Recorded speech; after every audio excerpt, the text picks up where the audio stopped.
There's a tremendous amount of apparently random activity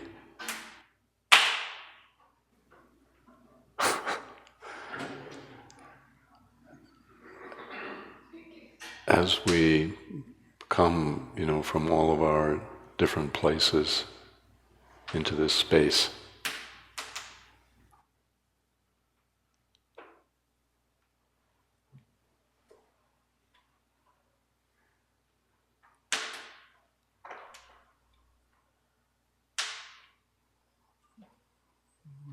We forgot our toothbrush. We don't have quite the right clothes. Caroline and I come over, and there are a lot of things that nobody could find the right table for me, and we have the wrong charcoal. And Pele, who's the protector of the life force among us, is being smoky this morning.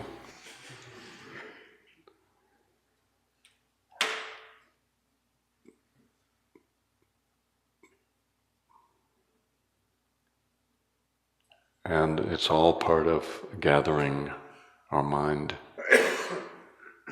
into this place so we can make this journey. It's very, very interesting, all of the apparent random loose ends and forgotten things, all the apparent little glitches and emotional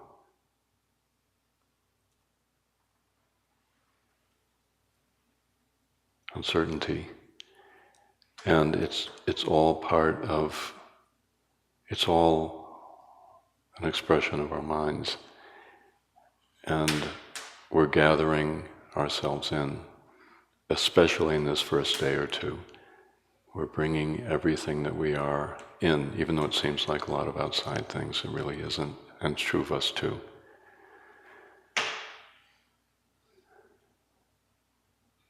It's a very beautiful entry, and my roommate snores, and the toilet is too far down the hall, and heaven forbid, last year the sewage stopped up. And I think actually we had no water for a while. But don't worry, it's not going to happen. Now the thing about Crestone you have to understand is whatever is not going to happen is going to happen.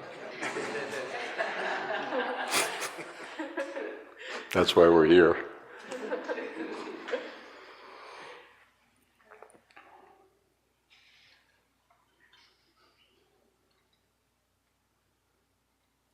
There's a lot of tremendous sanity in this room. And I'm talking about you. There's a kind of blazing quality.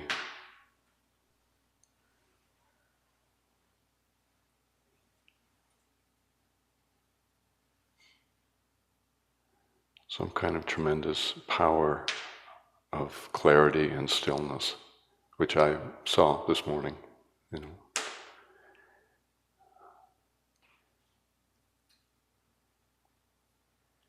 Everybody here is on his or her own business, and the business is making room for that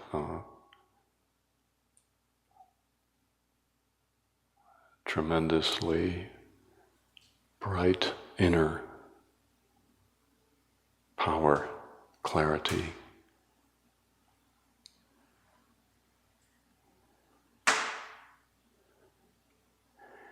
The practice of meditation it has three aspects in this lineage of ours. The first one is acquainting ourselves with the infinite ocean of awareness that is our basic. It's not our basic nature, I wouldn't say. That's not good enough. It's our basic being. It's actually who we really are. We seem to be these relatively circumscribed individual people, entities. That's certainly how our societies are set up and how our language works, and often how we think of ourselves. But actually it's not true. Fundamentally, outrageous as it may seem, our basic being is open, completely open. It's endless. It's vast. It's awake. It's free.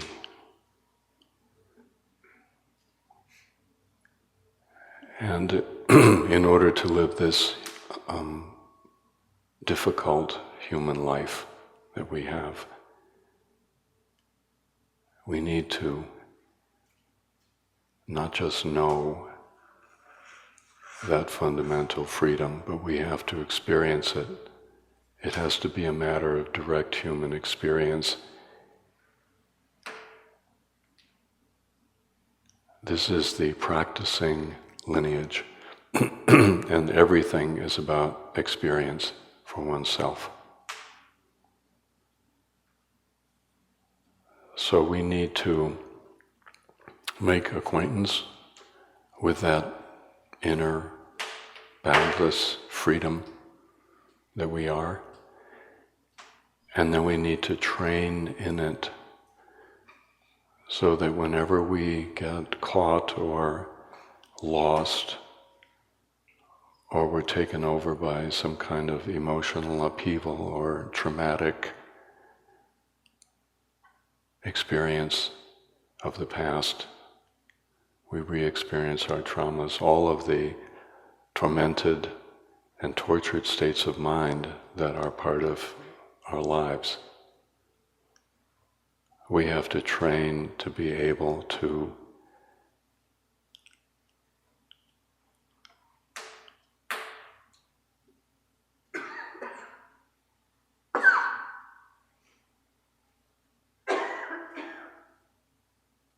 rest in that open and free state. Meantime, we're going through everything we go through, but underneath there's this underlying infinity of awareness. And meantime, we are trapped and we're suffocating and drowning in our own shit. At the same time, we are free and we can breathe the breath of eternity at the very same time.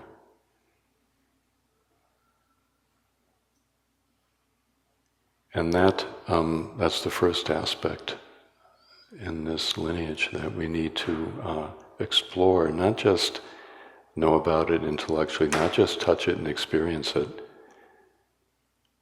but to train in it so it becomes our ongoing awareness as a human person. And much of this Statun is going to be about that. And we're going to, now the interesting thing about infinity is there's a lot to find out about it.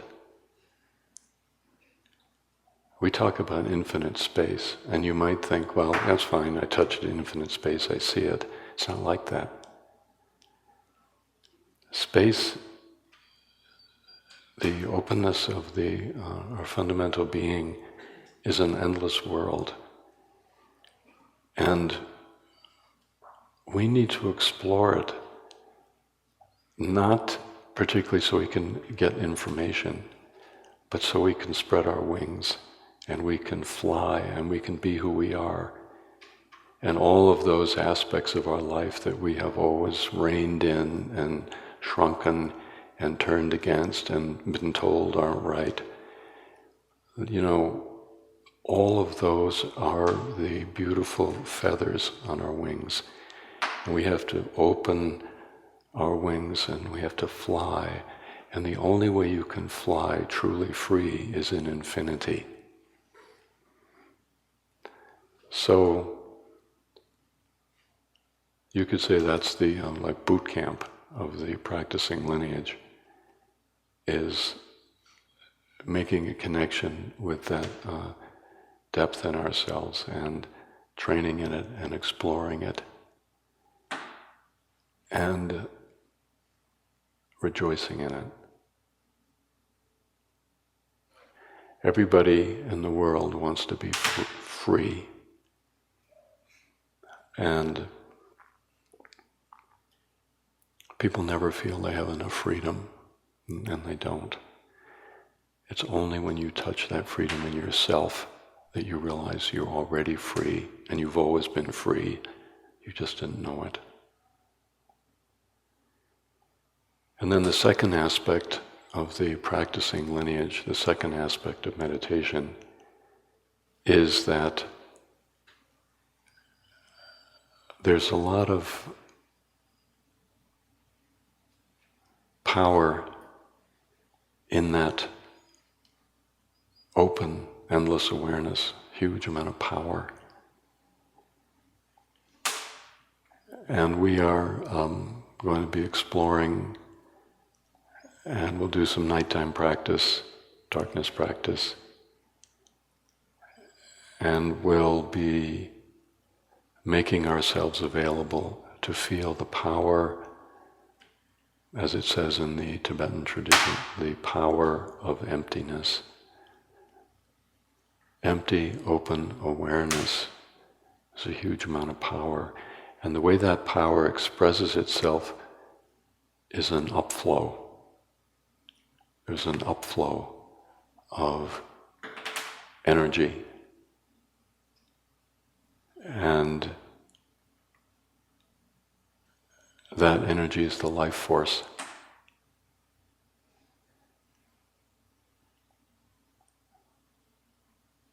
In astrophysics, we talk about the quantum emptiness.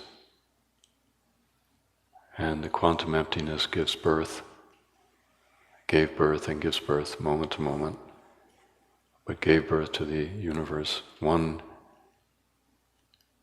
teeny,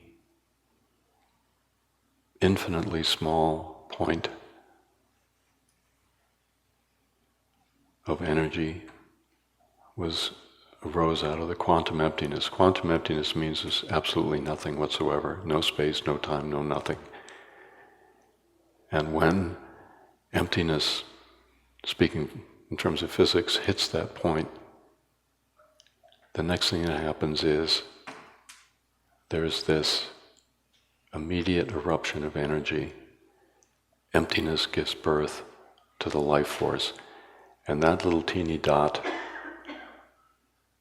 became everything that is the so-called Big Bang. Huge. Energy expands, that's its nature. It goes out. Pretty soon you have galaxies with stars and planets and molecules of life, and then pretty soon there's us.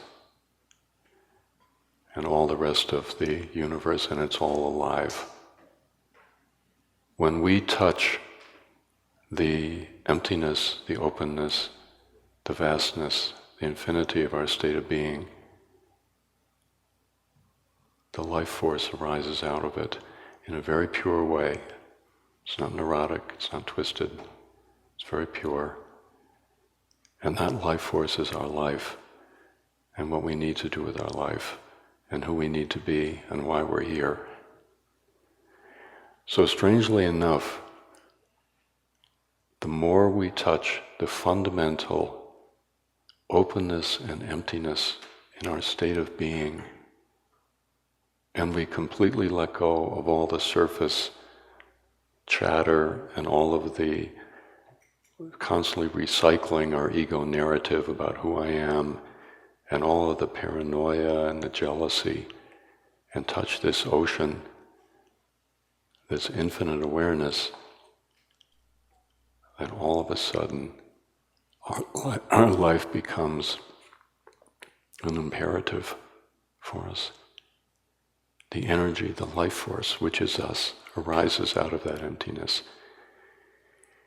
And meditation helps us be with that process. There's no ego. We're not talking about the ego. The ego is completely an afterthought. We're talking about our life. We're talking about who we are. Our basic problem is that reality is, it's like bursting with life everywhere. Everywhere we go, everything we do, everything we meet, but we're always crowding it in because of what we think. We crowd ourselves in. We shrink it down. We come in and we light the fire and it's smoky and the wood isn't quite right. And the first thing is, oh, somebody didn't do a good job building the fire. Oh, too bad. Like you completely missed it. The fire is what it is, and it's expressing the life force at that moment. And there's an opportunity here to meet something you didn't expect. And what's in that for you? What is in the fact that you forgot your toothbrush? What's in there, actually? What's in the fact that the person that you sleeping next to reminds you of your mother? Or you were assigned the worst rota job in the world. Resting in our open, unbounded awareness, we can see why these things have come to meet us, and we see they're parts of ourselves that are coming back and want to be welcomed into who we are. And then the third aspect of meditation, and for the Buddhist scholars here, I'm obviously going through the three kayas. The first part is our Dhammakaya, which is the body of reality. The second one is the Sambhogakaya, which is the energy that arises out of that space. And then the third aspect of meditation is when our minds are truly open, we see who we need to be. Even in this moment, we see what we need to say to this person. We see what we've been turning away from that's actually our destiny. We see the creativity that's in us and wants to be expressed. We see the feelings that we have that we've always been trying to rein in, and they just want to have their own life. And the third aspect of meditation is the confidence to be oneself, to express oneself, to be who one is in the world, to be willing to show ourselves to other people. And not only be willing, be joyful about it. And the confidence is interesting. We're talking here about developing a tremendously deep sense of well-being and self-acceptance and confidence. And it's interesting because it's not based on ego. It's not based on, I have a PhD, and I have all these credentials, and I have all these techniques and tools, and so I'm going to be safe. I can make my way in the world, and I can, get a good job. It's not that kind of confidence. It's the confidence, it's the self-existing confidence of a small child. Unless something really bad has happened to small children, you can see how much confidence they have in life, in themselves. They're crazy. They have so much appetite for life.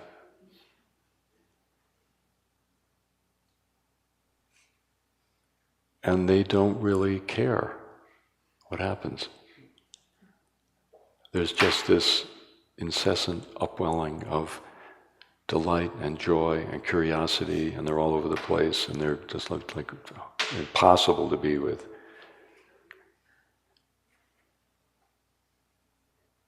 And that's actually us. The Nirmanakaya is that if people tell you you're really a nice person and you're easy to be with, you know you've got a problem.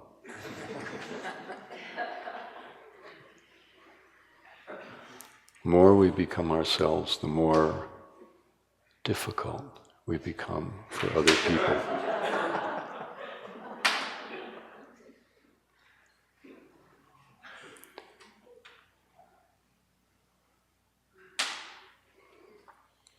And this is, it's not just a human thing.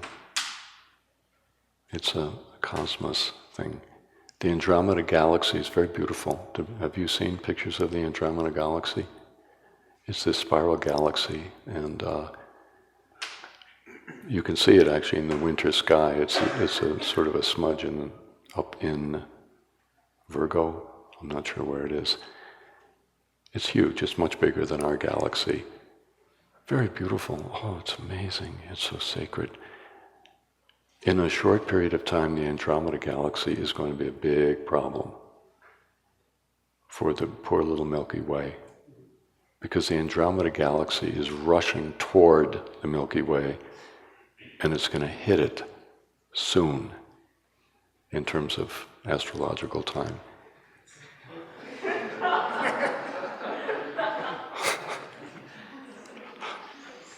It's just being itself. It's just doing its own thing.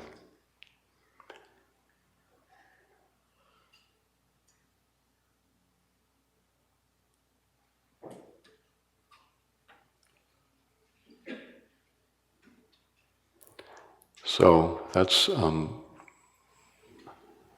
kind of, in a way, that's our template for this Dhatun in terms of exploring these aspects of our being, our basic openness, which is, in a way, 99% of it. And then beginning to realize the life force in us in a very pure way. And then having the confidence to be that life force. Because in truth, there are a lot of people in the world now, but each one of us came on a very, very unique mission. And I'm not going to say somebody sent us, although we could say life sent us. Life sent us to be ourselves. When you're walking through the forest and you see an acorn on the ground, that acorn is on a mission. And the mission is to become a mighty oak tree.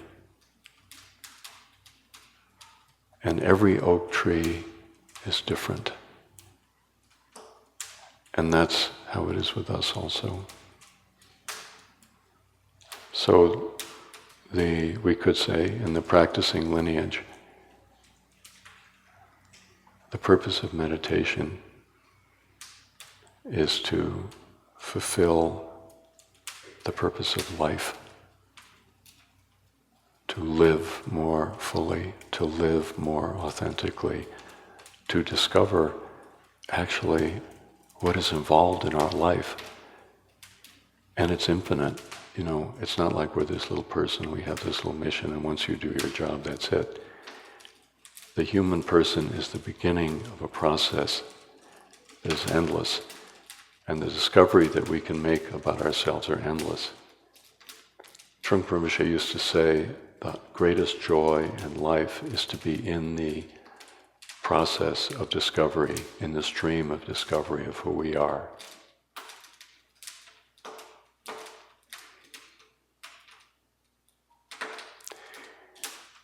One of the most important things is the body, and the body in the beginning, we have a certain bunch of ideas about it, but then we begin to discover a lot of things about our body. And as long as you avoid your body, the gate's closed. When you meditate without doing it from inside your somatic being, the gate is closed. You may feel a lot of peace. You may be able to get out of certain difficult states of mind. You may be able to not care about relationships or things that are really bothering you. The gate's closed. That's a sign of a closed gate. When we meditate from within our body, we make a lot of discoveries, and what we discover actually is the gate to reality is from within the body. It's not anywhere else. It's not by circumventing our body or our life or our relationships. It's from within the inside that the gate is open. And that, of course, in Dharma Ocean, that's kind of what we do.